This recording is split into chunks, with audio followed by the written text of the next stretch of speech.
और इतनी presence of mind की ज़रूरत पड़ती है। इतना सबसे बड़ी चीज़ इसमें ये होता है कि आपको अपना गुस्सा अपने घर पे रखना पड़ेगा, आपको अपनी फीलिंग अपने घर पे रखना पड़ेंगे। आप घर में अगर झगड़ा भी कर रहे हो और बीच में जनता के बीच में आए, आपको हंस के ही आना पड़ेगा, हंस के।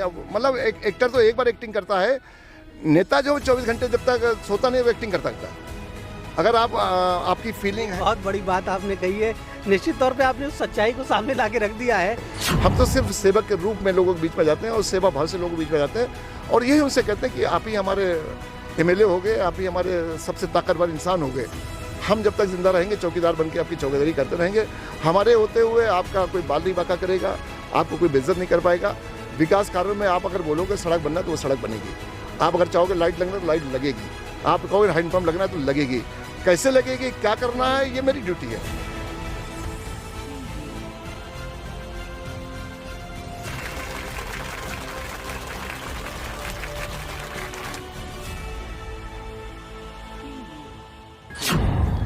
भारत जैसे घनी आबादी वाले बड़े लोकतंत्र में चुनाव बहुत ही कठिन विषय है, खासतौर पर विधानसभा चुनाव जहां पार्टी के भी मुद्दे होते हैं और कैंडिडेट्स की व्यक्तिगत छवि, उनका अपना व्यक्तित्व भी मायने रखता है।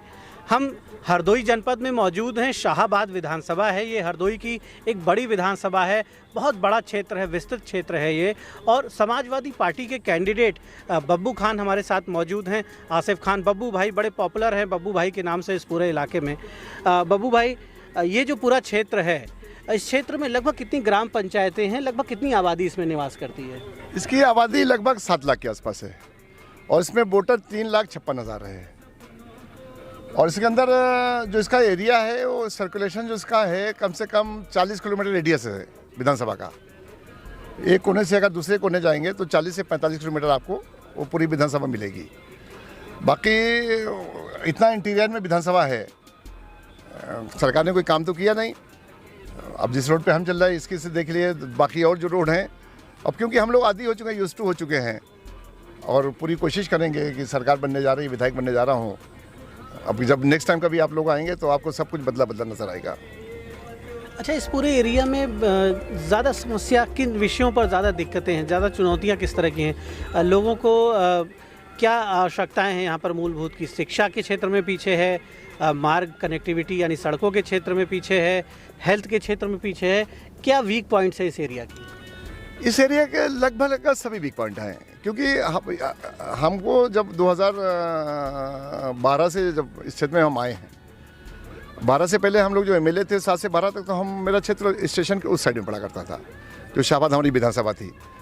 जब 2009 में डिवीज़न हुआ विधानसभाओं का तो कुछ हिस्सा हमारी पुरानी विधानसभा का और ज़्यादा हिस्सा हमको इस विधानसभा का मिला। हम कोशिश में यही रहे कि हम एमएलए बन जाएंगे तो हम करके दिखाएंगे कि कैसे काम किया जाता है और कैसे काम लिया जाता है। क्योंकि 43 में एमएलए बने थे, लोगों ने अपने पूरा प्यार दिया, पूरी मोहब्बत दी और आज वो प्यार मोहब्बत बना रहा। ऐसा नहीं कि हम 10 साल से चुनाव 2 बार ज़रूर हारे हैं और वोट से नहीं हारे हैं, वो हम अपने नसीब से चुनाव हारे हैं। जो आदमी 43 में एमएलए बन जाए और उसके बाद यहाँ की जनता उसको 80,000 वोट दे और वो हम चुनाव हारे। फिर 2017 की लहर चल रही थी, इतनी ज़बरदस्त लहर थी भारतीय जनता पार्टी की, उसमें हमको लोगों ने 98,000 वोट दिया, कम वोट से हम चुनाव हारे। तो लोगों के प्यार में और मोहब्बत में कमी नहीं है, चुनाव हम लोग नसीब से हारते हैं। और अफसोस सिर्फ ये होता है कि अगर क्योंकि हम लोग काम करने वाले लोग हैं, हमको ये मालूम है कि कैसे सड़क बनवाई जाती है, कैसे बिजली लगवाई जाती है, कैसे हैंडपम्प लगता है और कैसे लोगों का सम्मान बढ़ाया, कैसे लोगों को थाने से बचाया जा सकता है, कैसे तहसील बढ़ाया। ये हम लोग प्रैक्टिकली एक एक चीज़ जानते हैं क्योंकि हम लोग 25 साल से नगर पालिका है। नगर पालिका भी एक छोटी मोटी विधानसभा होती है। हम लोग बखूबी इसको अपने दायित्व का निर्वाह कर रहे हैं। 20 साल हम कर रहे हैं, इस बार हमारी मिसेज हैं। तो एक सपना था कि विधायक बनेंगे तो एजुकेशन के मामले में बिल्कुल पिछड़ी हुई है। अब क्योंकि प्राइवेटाइजेशन हर उसमें हो रहा है तो गांव मोहल्ले गली में हम उनको भी सलाम करना चाहेंगे जिन्होंने स्कूलों को या कॉलेजों को खोला तो अपने बिजनेस के लिए था, मगर कम से कम इतना कर दिया कि वो बच्चे वहाँ से पढ़ लिखे, उस पॉकेट से वो बच्चे पढ़ गए। किसी ने हाई स्कूल कर लिया, किसी ने इंटर कर लिया, किसी ने ग्रेजुएशन भी कर लिया। तो सब कुछ करने, क्योंकि आदमी जब एजुकेशन लोग अपने बच्चों को एजुकेशन लाइन में भेजते हैं तो उनका मकसद ये होता है कि बच्चा मेरा डॉक्टर बन जाए, इंजीनियर पढ़ लिख जाएगा तो सरकारी उसको नौकरी मिल जाएगी। मगर इन पिछले 5 सालों के अंदर नौकरियां तो एकदम से रुक सी गई हैं और वो नौजवानों के अंदर पीड़ा है, नौजवानों के अंदर एकदम गुस्सा है कि क्या यार ऐसा भी होता है कि हम लोग माँ बाप का पैसा बर्बाद किए, अपने पूरी ज़िंदगी जवानी बर्बाद कर दी, किताबें पढ़ पढ़ के अपने एक्सपीरियंस लेते लेते, मगर कहीं कोई सरकारी नौकरी मिलती ही नहीं है, सरकारी नौकरी निकलती नहीं है। और जो निकली भी है इन 5 सालों के अंदर, वो आप देख लीजिए, कहीं उसका पर्चा लीक हो जाता है, अगर वो उसका कुछ कंप्लीट हो भी जाती हैं तो फिर साहब कोई हाई कोर्ट चला जाता है, कोई सुप्रीम कोर्ट चला जाता है, वो वहाँ पर उसका काम चलता रहता है। ज़मीन पे वो नौकरियाँ नहीं आ पाती, लोगों को उसका फ़ायदा नहीं मिल पाता है। तो उन सब चीज़ों को लेकर नौजवान में बहुत गुस्सा है। एजुकेशन के मामले में तो ये क्षेत्र बिल्कुल पिछड़ा हुआ है, क्योंकि कहीं बार कुछ आसपास आप देख लीजिए, कोई सरकारी एक पिहानी में ज़रूर एक वहाँ पर राजकीय विद्यालय खुला हुआ, अब उसमें लिमिटेड सीट हैं। एक जो माहौल बना एजुकेशन का, जो गली मोहल्लों में लोगों ने स्कूल खोल के एक माहौल बनाया, तो हर एक अगर एक गरीब आदमी जो 300 रुपये रोज़ कमाता है, वो भी ये सोचता है कि यार मेरा बच्चा पढ़ लिख जाए, तो उसने उन स्कूलों में उन्होंने भेजना शुरू किया। तो कम से कम उन गली मोहल्लों के स्कूलों से एक माहौल बना, और माहौल बनने के बाद जब लोग पढ़ लिख के ऊपर आए, हाई स्कूल किया, हाई स्कूल करने के बाद फिर अगर वो राजकीय विद्यालय में जाना है तो वो वहाँ पे सीटें लिमिटेड हैं, वो सब लोग तो वहाँ एडजस्ट नहीं हो सकते ताकि सबको फ्री एजुकेशन मिल जाए। तो लोग कैसे न कैसे लोगों ने पेट अपना काट के अपने बच्चों को पढ़ाया, और इस उम्मीद के साथ पढ़ाया कि शायद बच्चों की नौकरी मिल जाएगी। तो उसमें लोगों को बहुत बड़ी पीड़ा है, खास करके नौजवानों में। आप क्या देख पा रहे हैं, हरदोई चर्चित रहा है, नरेश अग्रवाल के नाम से चर्चित रहा, अशोक वाजपेयी के नाम से चर्चित रहा, और कुछ नेता ऐसे इस जनपद से जुड़े रहे जो कई दशकों तक पावर में रहे। हर पार्टी की सरकार में नरेश अग्रवाल का जलवा होता था। लेकिन आज हरदोई अगर इस तरह से आंसुओं में रो रहा है, आज हरदोई अगर विकास में इतना पीछे छूट गया है, तो क्या इंसाफ नहीं किया हरदोई के साथ यहाँ के नेताओं ने? देखिए, आज की राजनीति में दीपक भाई और 20 साल की राजनीति में बहुत बड़ा फर्क है। आज की राजनीति वो हो गई है कि गांव का आदमी अगर आखिरी छोर पे रह रहा है तो वो ये चाहता है कि जो चुनाव लड़ रहा है एमएलए एमपी वो मेरे पास आए, हमको बाई नेम जाने, हम उसको पहचाने। पहले की राजनीति हुआ करती थी 20 साल पहले, 25 साल पहले गांव में आदमी जाते थे, बड़े बड़े नेता लोग, किसी प्रधान के यहाँ बैठ गए, पूर्व प्रधान के यहाँ बैठ गए, जिला पंचायत के यहाँ बैठ गए, तो उसके कहने से पूरा गाँव वोट दे दिया करता है। आज की राजनीति में इन 20 सालों में ये फर्क आया कि मेहनत बहुत बढ़ गई है और प्रेजेंस ऑफ माइंड की बड़ी ज़रूरत है, क्योंकि हर आदमी ये चाहता है, अगर 100 लोग खड़े तो 80 आदमी ये चाहते हैं कि यार जो एमएलए चुनाव लड़ रहा है ये मुझको पहचाने, ये मुझको जाने। अब क्योंकि कोशिश उन लोगों ने नहीं करी है, हम नहीं कहते कि नरेश भाई ने काम नहीं किया या अशोक वाजपेयी ने काम नहीं किया, उनका सम्मान रहा, उनकी इज्जत रही, सब रही, मगर जो उपेक्षाएँ लोगों की इतनी बढ़ गई, वो उपेक्षाओं पे हमें नहीं लगता कि लोग उस पर खड़े उतरे हैं। अब जब उपेक्षाएँ बढ़ी हैं, लोग जागरूक हुए हैं। अब पहले बिजली नहीं थी, अब बिजली लोग मिला करती है, तो लोग चाहते हैं कि घर में टीवी लगे, घर की ज़रूरत की चीज़ें बढ़ गई हैं। जब जागरूकता आई है तो उसी हिसाब से लोग सोच भी रहे हैं। तो अब जितनी वो सोच लंबी बढ़ती चली जा रही, तो उस पर कहीं ना कहीं नेता तो ऐसा नहीं कि 24 घंटे वो करता रहे, तो कहीं ना लोगों का विश्वास टूट रहा है। अच्छा, आप जो नए नेता हैं, नौजवान जो पॉलिटिक्स में आना चाहते हैं, उनके लिए आपका क्या संदेश है, क्या सुझाव है? पॉलिटिक्स वाकई में उतनी आसान है जितनी दिखती है? क्योंकि जितनी मेहनत आप लोग कर रहे हैं कई महीनों से, और लगातार आप कुछ साल भर क्षेत्र में रहना होता है, क्योंकि जनता अब होशियार हो गई, और जैसा कि आपने बताया लोगों की अपेक्षाएं बहुत बढ़ गई हैं। अब वो चुनाव नहीं रहा कि आप 1 महीना पहले टिकट लेके आएँ और आप दौड़ना शुरू करें और विधायक बन जाएँ। अब तो आपको लगातार लोगों के बीच में रहना होता है। देखिए, दूर के ढोल सहाने लोगों को लगता है। जो राजनीति में है, जो पॉलिटिक्स में है, जो एमएलए एमपी मिनिस्टर या सरकार में आते हैं, हर आदमी वहीं जाना चाहता है।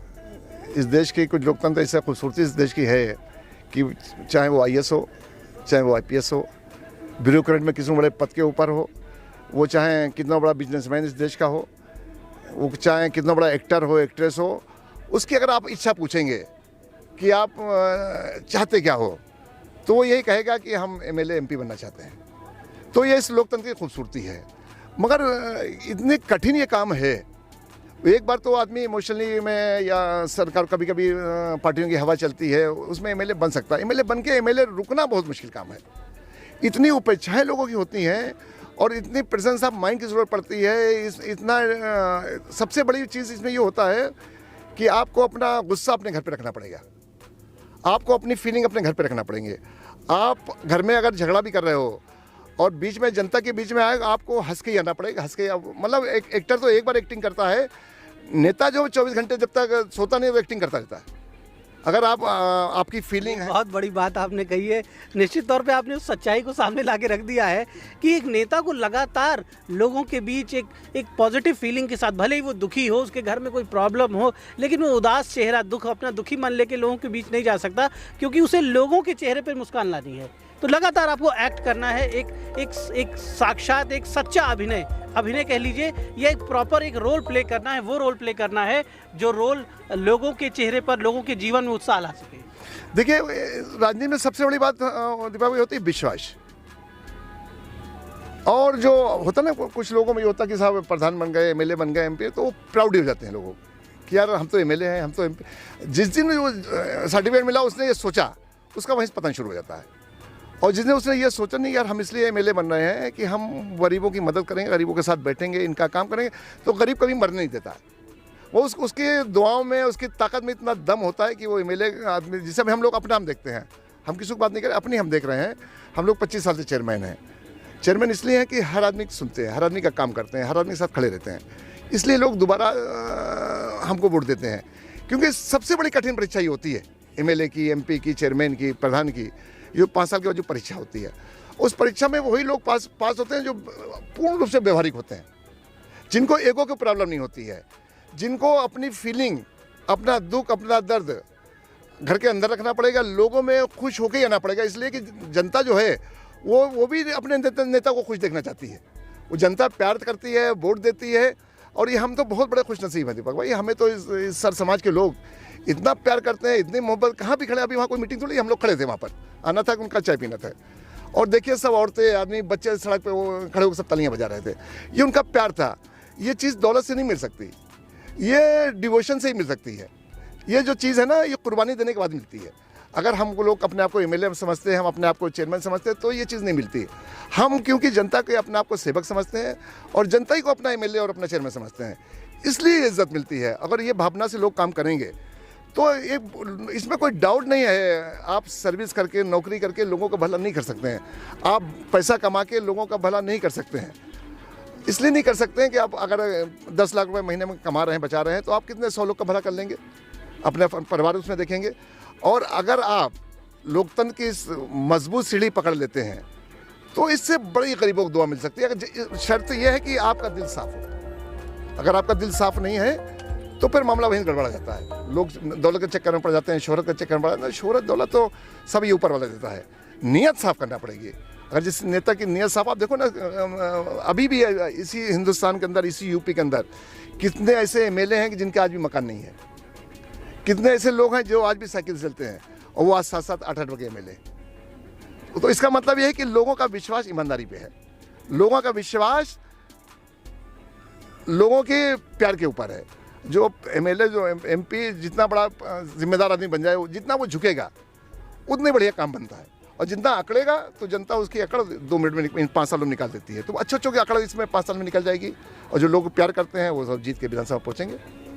तो जो लोग पॉलिटिक्स में आना चाहते हैं, खासतौर से नौजवान, जिनमें बड़ा आकर्षण है राजनीति में आने का, जो रोज़ बढ़िया कुर्ते और सदरी पहन के और नई नई गाड़ियां खरीद के सियासत के मैदान में उतर रहे हैं, अपना जलवा बिखेरना चाहते हैं, उन्हें सियासत की इस कठोर सच्चाई को जानना चाहिए, समझना चाहिए और अपने जीवन के मूल्यों में इन चीज़ों को धारण करना चाहिए। आपका अच्छा व्यवहार, आपकी ईमानदारी, आपकी नीयत बहुत ज़रूरी है अगर आप सियासत में आगे बढ़ना चाहते हैं।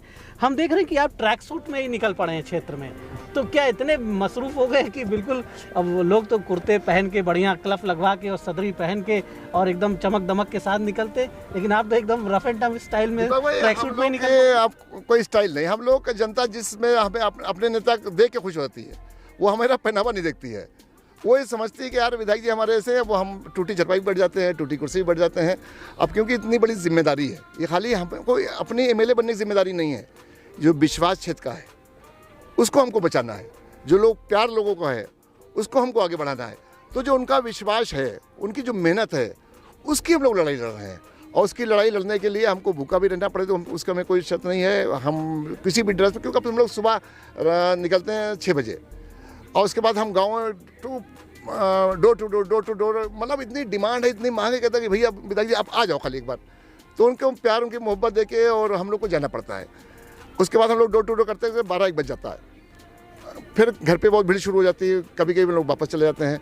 अब क्योंकि आज के ऐसे प्रोग्राम थे, 1 घंटा हम घर पे रुक के फिर हम लोग निकल जाते हैं। अगर मीटिंग करी, फिर डोर टू डोर करना होता है, तो रात के 11-12 बजे तक हम लोग घर पे वापस आते हैं। और 12 बजे वापस आने की बात दीपक भाई, अभी अगर आप तो हरदोई रुके थे, अब शाहबाद रुकते तो आपको मंजर दिखाते हैं। मेरे पास 11 बजे बाद फ़ोन आना शुरू हो जाता है कि भैया कहाँ हो। हमने कहा क्षेत्र में, बताओ भैया। कहने घर बैठे हुए हैं। तो हमने कहा बहुत हम लेट हो जाएंगे, 1-2 बजाएंगे। कहने हम आगे ताप रहे हैं भैया, सुबह हो जाए, हम आपको यहीं बैठे मिलेंगे। और ये हुआ दीपक भाई, हम रात के 2-2 बजे वापस क्षेत्र से गए हैं। लोग हमको बड़ी तादाद में बैठे मिले और अपने प्यार से बात करते हैं, अच्छे से मिलते समय वो हमको देख के खुश हो जाते हैं कि यार हमारा नेता मेरे बीच में है। वो नेता नहीं, अपना एक बुजुर्ग अपने बेटे की शक्ल में हमको देखता है। हमारी उम्र के लोग हमको अपना साथी के रूप में देखते हैं। माँ बहनों का विश्वास हमारे ऊपर है कि कोई गलत नहीं होगा, जो होगा विधायक जी अच्छा करेंगे। गरीबों की लड़ाई लड़ते हैं और हम लोग इसीलिए जीते हैं। देखिए दौलत शोहरत ये कोई साथ में नहीं ले जाता है, खाली लोगों की दुआएं साथ में जाती हैं। और इसके लिए हम लोग काम करते हैं कि मरने के बाद कोई गाली ना बके, लोग कहें कि यार बहुत अच्छा आदमी था। उसके लिए हम लोग काम करते हैं। और जितना भी इनके बीच में घुसूँ, एक सुकून बहुत बड़ा मिलता है, मज़ा बहुत आता है काम करने में। अभी आप देख रहे थे कितना खुल के वो लोग बात अपनी कर रहे थे। और दूसरे तो कितना प्यार नहीं मिलता। वो लोग आते हैं, नेता देख के लोग भाग जाते हैं, गाड़ी झंडा लगा दे, वो भाग जाते हैं कि छोड़ो यार इनसे बात मत करना। मगर हम जहाँ जाते हैं तो लोग चिपक जाते हैं। वो अपना हम पे अधिकार समझते हैं। वो अपने एमएलए नहीं समझते हमको ही नहीं समझते ये पावरफुल आदमी। और हम अपने आप को कभी एमएलए मानते भी नहीं, हमें अपने आप को एमएलए के रूप में देखना भी चाहते। हम तो सिर्फ सेवक के रूप में लोगों के बीच में जाते हैं और सेवा भाव से लोगों के बीच में जाते हैं। और यही उनसे कहते हैं कि आप ही हमारे एमएलए हो गए, आप ही हमारे सबसे ताकतवर इंसान हो गए। हम जब तक जिंदा रहेंगे चौकीदार बन के आपकी चौकीदारी करते रहेंगे। हमारे होते हुए आपका कोई बाल नहीं बाका करेगा, आपको कोई बेइज्जत नहीं कर पाएगा। विकास कार्यों में आप अगर बोलोगे सड़क बनना तो वो सड़क बनेगी। आप अगर चाहोगे लाइट लगना तो लाइट लगेगी। आप कहोगे हैंडपम्प लगना है तो लगेगी। कैसे लगेगी, क्या करना है, ये मेरी ड्यूटी है। आपका खाली ये काम है कि अपने आप को एमएलए बना लो। तो एक जुनून सब आ रहा है पूरे क्षेत्र के अंदर, पूरे गाँव के अंदर लोगों ने मन बना लिया है। अब क्योंकि दूसरी पार्टी चुनाव लड़ रही है, वो सब व्हाट्सएप के ऊपर लड़ रही है, ज़मीनी हकीकत से बहुत दूर है। ज़मीनी हकीकत 10 तारीख को मालूम हो जाएगी क्या उत्तर प्रदेश में होने क्या जा रहा है। अचंबा होगा, जैसे 17 में अचंबा हुआ था, उसी तरह से 2022 में 10 तारीख को अचंबा होने जा रहा है। जनप्रतिनिधि की जो परिभाषा है, आपने कहा कि यदि जनता चाहती है कि सड़क बननी चाहिए तो जनता को मेहनत नहीं करनी। वो बताए अपने विधायक को कि सड़क की ज़रूरत है, सड़क बनवाइए। वो बताए कि लाइट की ज़रूरत है, लाइट यहाँ पे लगनी चाहिए। जनप्रतिनिधि शब्द जो है हमारे संविधान में यही मंशा प्रकट की गई है कि एक जनप्रतिनिधि, विधायक, सांसद, चेयरमैन, प्रधान, बीडीसी, ये जो भी जनप्रतिनिधि हैं ये जनता के प्रतिनिधि हैं। इनकी जिम्मेदारी है कि जनता के सुख और दुख में वो शामिल हों, जनता के विकास के सारे अवसर उपलब्ध कराएं, हर वर्ग की ओर ईमानदारी से देखें और सबकी तरक्की की फिक्र करें। तो हमने बात की यहाँ पर आसिफ खान बब्बू जी से, जो कि यहाँ पर पूर्व विधायक भी रहे इस क्षेत्र से और फिर कैंडिडेट हैं समाजवादी पार्टी के। शाहाबाद विधानसभा क्षेत्र है ये, राजधानी लखनऊ का नज़दीकी जनपद हरदोई है और हरदोई का ये क्षेत्र है। तो हमने जानने की कोशिश की कि इस समय जो लोग चुनावी मैदान में हैं उनके दिलों में क्या है, वो जनता के लिए क्या सोच रहे हैं, अलग अलग विषयों पर उनकी क्या राय है, जिससे जो मतदाता है वो अपने प्रत्याशियों को जान सके, समझ सके और देश के हित में, प्रदेश के हित में एक बेहतर निर्णय ले सके। धन्यवाद।